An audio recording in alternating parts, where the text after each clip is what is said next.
안녕하십니까. 목동 미래타임 대입연구소장을 맡고 있는 오재성입니다. 오늘은 6월 모의고사 실채점 결과 분석에 대해서 좀 말씀드릴까 합니다. 이미 과목별로나 등급 컷이나 공개된 자료가 있기 때문에 2019학년도 6월 모의고사의 결과 자료는 있습니다만 그래도 좀 응시한 인원에 대한 분석과 향후 전망, 또한 만점자 과목별 비율을 조금 전문가의 시각으로 오늘 분석하는 시간을 가져보겠습니다. 자, 그럼 보시면 먼저 이 응시 인원입니다. 현재 2019학년도 학생들은 재학생들, 고3 학생들이 출생수가 늘었음에도 실제 6월 모의고사를 응시한 학생들이 재학생 마이너스 졸업생도 마이너스가 나온 것은 이것은 그냥 실질적으로 인원이 늘은 것이 수능 때까지 는다는 보장은 없다라고 볼 수도 있겠어요.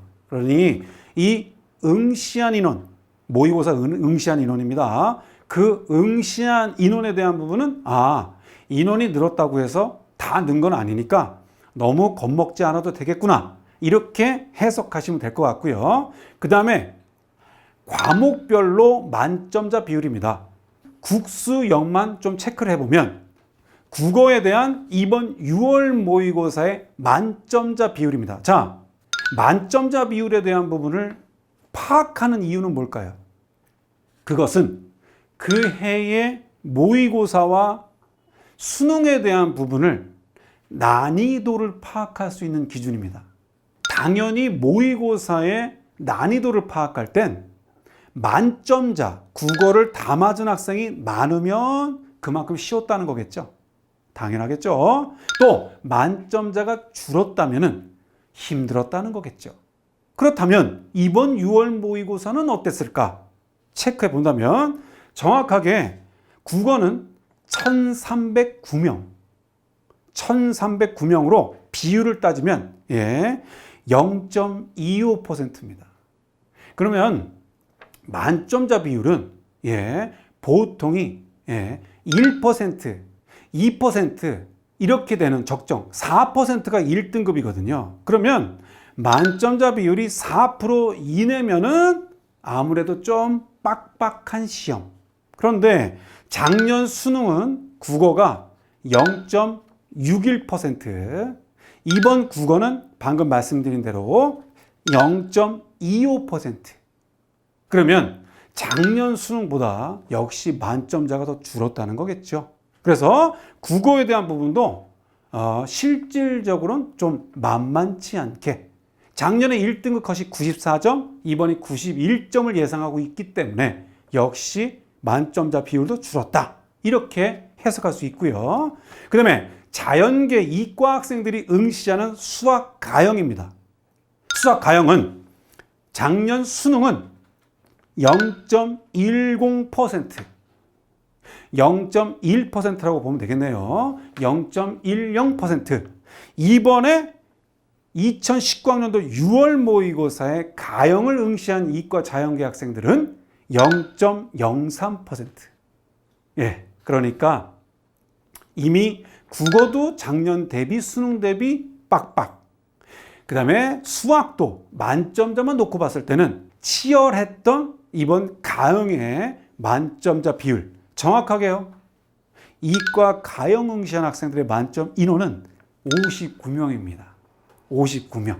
그러니까 보통 작년 수능이요. 17만 명 정도가 응시를 했어요. 수능 때. 가형을. 물론 인원은 차이가 있습니다만 그 학생들 중에 거의 10단위 학생들만이 이번 6월 거만, 물론 인원은 차이가 있습니다만 그렇게 결과가 나왔다.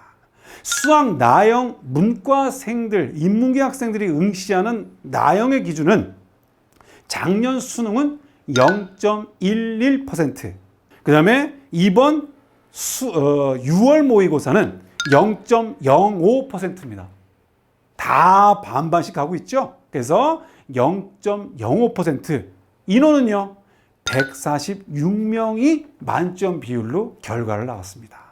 그래서 국어는 문이과 같이 응시하기 때문에 그건 뭐 다 어느 정도 같이 계산이 되겠습니다만 이 수학은 기하와 벡터, 그 다음에 미분 적분을 하는 문과와 이과 학생들끼리 구분되는 시험을 놓고 봤을 때 역시 0.05, 0.03 다 그냥 수치로 따지니까 참 숨막히죠. 예, 그렇게 결과가 나왔던 2019학년도 6월 모의고사의 수학의 만점자 비율이었다고 볼 수 있겠습니다. 영어는요, 참 이번 시험 끝나고 나서 영어 말들이 많았죠. 예, 절대평가에 대한 건데 작년에 영어에 대한 부분 자체는 어차피 1등급의 90점 다 통과하는 학생들, 90점 이상을 맞은 학생들은 1등급 만점 처리가 됐기 때문에 그러면 작년은 정확하게 10.03%입니다. 10.03%. 근데 이번 6월은 어땠을까요? 공식적으로 볼 때 4.19%입니다. 그렇다면 우리가 알고 있는 대로 1등급 비율이 4% 이내고 2등급 비율이 11% 이내니까 추론해 보면 작년 수능의 영어는 2등급 학생들까지가 1등급의 만점을 받았고 이번 6월 모의고사만 놓고 봤을 때는 4%의 1등급 비율되는 학생들만이 영어의 절대평가의 1등급 만점비를 받았다고 볼 수 있는 겁니다. 그 인원은요 21,762명입니다. 21,762명. 그러면 실질적으로 그 나름의 인원을 2만 명 봤을 때는 좀 많다 볼 수 있겠습니다만 어느 정도 비율에 대한 부분만 놓고 봤을 때 4% 이내에 2만 명 학생들이 받았다는 것을 놓고 봤을 때는 역시 이번 영어도 국어, 수학, 영어까지 했을 때 영어 4%, 나머지 0.03%대의 그 0.0대 남짓 되는 만점 비율로 어느 정도 좀 빡빡한 6월 모의고사였다. 이렇게 해석할 수 있겠습니다. 한국사는 실질적으로 이것도 절대평가인데요. 한국사는 고려대학교에 수시 지원했을 때의 문과 학생들은 3등급 이내, 이과 자연계 학생들은 4등급 이내를 요구합니다. 그래서 한국사도 이 못 맞췄을 때에 작년에 그 남학생 한 명이 다 최저를 맞췄어요. 수시에 지원을 해서요. 그런데 일반 전형 지원했거든요. 근데 모든 과목들은 다 최저를 맞췄어요. 근데 한국사가 3인데 기준이 이 친구가 5 떴습니다.